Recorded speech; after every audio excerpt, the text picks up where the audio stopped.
प्रकाश वासनिक कोटवार संघ के कार्यवाहक अध्यक्ष। आज भोपाल के शाहजहानी पार्क में धरना प्रदर्शन रखा गया। किन मांगों को लेकर रखा? हमारी प्रमुख 3 मांगे साहब, जो वर्षों पुरानी है, जो आज तक पूरी नहीं हुई, इस संबंध में आए हैं। उसमें प्रथम मांग है हमारी, उनको शासकीय कर्मचारी घोषित किया जाए या उनको कलेक्टर रेट दिया जाए। दूसरी मांग है हमारी सेवा भूमि, जो 2007 में हमारा आदेश स्थगित हुआ, उसको पूरा करें।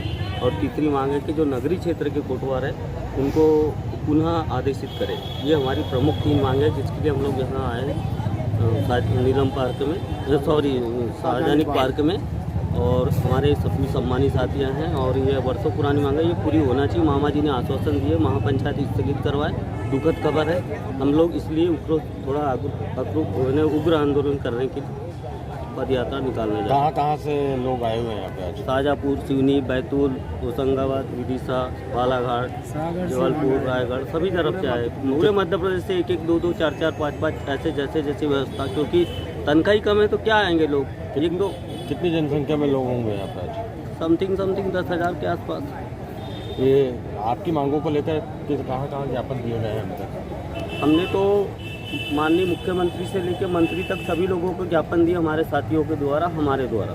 क्या कारण है कि सरकार अनदेखा कर रही है आप लोगों को? आश्वासन दे रही, बस आपका बहुत जल्दी करेंगे, आपकी महापंचायत बुलाएंगे, आपका हो जाएगा, यही बोला जा रहा है, लेकिन अभी तक कुछ नहीं हो पा रहा है। 2023 में जो चुनाव है तो उसमें असर देखने को मिलेगा? असर देखने मिलेगा, हम लोग उसका बताएंगे, और नहीं तो शासन को आईना दिखाएंगे, क्योंकि हम लोग प्रताड़ित लोग हैं और शासन प्रथम कड़ी होने के नाते शासन की हमको मिलना चाहिए हमारा जायज, वो जो हमको जो नहीं मिल पा रहा है। महोदय, मैं बताऊं आपको कि ये स्पष्ट है, मामा जी ध्यान से सुन ले कि हम इतने दिनों से उनसे याचिका कर रहे हैं, उनसे निवेदन कर रहे हैं। हर जिले से कोर्ट और भोपाल में आता है, वो आश्वासन दे के चले जाते हैं, लेकिन मामा जी से कब तक विश्वास रखें। उन्होंने हर विभाग का वेतन बढ़ा दिया है, हम कोटवारों के प्रति उनका ध्यान नहीं है। इसका असर जरूर उनके चुनाव पे पड़ेगा। कैसे कि 38,000 से 40,000 के बीच जो कोटवार हैं और हर कोटवार के परिवार भी हैं, और अगर कैलकुलेशन किया जाए तो कम से कम 40,000 कोटवारों के पास 10 लाख तक के वोट मायना रखते हैं। और ये वोटों की वो भी आशा ना करें। अगर कोटवारों को उन्होंने चुनाव से पहले वेतन वृद्धि नहीं की और कोटवारों को परमानेंट नहीं किया, तो कोटवार का परिवार और कोटवार उनकी सरकार को वोट नहीं देगा। जो हमारी 2 सूत्रीय मांगे हैं, सेवा भूमि को हमें मालिकाना अधिकार दिया जाए और हमें परमानेंट कर दिया जाए, और अगर फिर भी उनका बस का काम नहीं है तो कलेक्टर रेट का वेतन दे दिया जाए। 2 सूत्रीय मांगों को हमारी को पूरा कर दें, हम उनके साथ हैं। पूरे 40,000 कोटवार उनके साथ हैं, हमारे सभी कोटवार साथी। अगर बाई द वे ये फिर भी नहीं मांगते आपकी मांगे नहीं तो क्या करोगे? तो हमारा कोटवारों से भी वो आशा ना करेंगे, कोटवार का परिवार या कोटवार उनको वोट देंगे। अगर कोई दे भी रहा होगा तो हम यूँ कहेंगे कि भाई हमें नहीं देना है। अगर हमारी मांगे नहीं मानी जाती है तो हम, भाई हमारे हाथ में वोट का अधिकार तो है। मांगे हमारी नहीं मानी गई तो सिर्फ एक काम होगा, बगावत।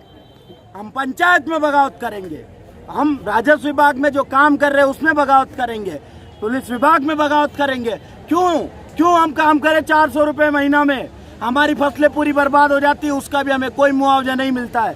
पूरी तरह से जो भूमि है उसको शासकीय घोषित कर दिया गया है। ये जानबूझ के षड्यंत्र रच के क्यों मांगे नहीं मान रहे हैं? इसका सिर्फ एक ही कारण है कि कोटवार बिना परमानेंट कर्मचारी होने के बावजूद भी 4 विभाग का फ्री में काम कर रहा है, पुलिस विभाग, राजस्व विभाग, पंचायत विभाग और निर्वाचन विभाग। यही कारण है हम सिर्फ एक विभाग का काम करेंगे। 3 विभाग 4 विभाग का काम करने के लिए हम पैदा नहीं हुए। हमारे पिताजी मूर्ख थे, हमारे दादाजी मूर्ख थे, जिन्होंने काम किया वो क्यों किया? क्योंकि उनकी एक सबसे बड़ी बात तो हमारा समाज, पूरे कोटवार SC ST समुदाय से आते हैं, कमजोर समाज है। इसको डरा धमका के प्रताड़ित हर समय किया गया और आज भी किया जा रहा है। अगर हम किसी उच्च समाज से होते तो डंके की चोट पे थप्पड़ा मार के मुख्यमंत्री और सरकार से अपना अधिकार ले लेते, लेकिन ये जब तक हम देख रहे हैं कि अधिकार हमारे क्यों दे हो, क्योंकि हम तो अधिकार मांगने वाले लोग हैं। अधिकार हमारे हमेशा से छीने गए, हमको कभी मौका दिया ही नहीं है। ये सरकार की साजिश है, नाकाम करेंगे, हम हर हाल में अपना मांग लेंगे। और अगर हमें हमारी मांगों से वंचित रखा जाएगा तो हम इस बात को वास्तव में कह रहे हैं, हम 4 विभाग का काम नहीं करें, चाहे जो कर ले। अभी आपको कितनी पेमेंट दी जा रही है? सिर्फ 400 रुपये कितना पर डे या महीना? महीना 400 रुपये महीना। और 4 एकड़ जमीन, सुन तो लो, 400 रुपया महीना, 4 एकड़ जमीन। फसल गल गई, चलो खेत में दिखा दूं, फसल में कुछ नहीं हुआ। 404 बीघा की फसल रद्दी हुई, लागत लगी, सोयाबीन लगी 2 कुंटल, 20,000 की आई, खाद बीज सब लगा, वो बर्बाद। बीमा मुआवजा हमें बिल्कुल नहीं मिलेगा। क्यों? क्योंकि हमारे नाम पे तो जमीन है ही नहीं, हमें क्यों दे जमीन का मुआवजा। उसके बाद गेहूं चावल हमें खाने के लायक निकल आता है उस भूमि से, उसके अतिरिक्त हमें कुछ नहीं। हमें आशा ये है कि ये भूमि हमारी है, इसलिए हम ये नौकरी कर रहे हैं। अगर उस भूमि की आशा ही हमारे पास नहीं रहे तो नौकरी क्यों करें। अब 2 वर्ग बट गए, एक तनख्वाहवीर और एक भूमिवीर। भूमिवीरों की भूमि तो छुड़ा ली और अधिकतम तनख्वाह मिलती है 4,000 मिल रही है। उसको भी इन्होंने जानबूझ के साजिश के तहत उनको भी परमानेंट कर्मचारी नहीं कर रहे, उनके पास तो भूमि भी नहीं है। आप बात समझ रहे हैं? क्या 4,000 रुपए में 4 विभाग का काम किया जा सकता है? चलिए ठीक, चलिए कुछ मांगते चलने दो।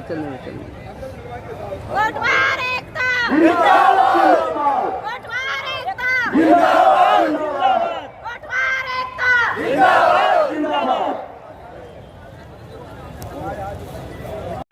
तो हमारी लड़ाई भी जायज है। हमारी लड़ाई